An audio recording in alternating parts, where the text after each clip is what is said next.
তো hello welcome to our daily blog.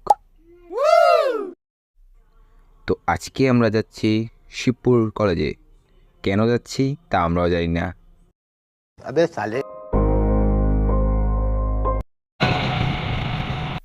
তো finally চলে আসলাম আমরা শিবপুর। সত্যি কথা বলতে শিবপুরের এই অবস্থা দেখে আমরা তো পুরাই অবাক। বন্ধু ঘুরা দেখবি? এই দে ঘুরা। আমি ইটা না ইটার কথা কইছি। सारी उम्र में जोकर তারপর হাঁটতে হাঁটতে চলে গেলাম কলেজ ক্যাম্পাসে।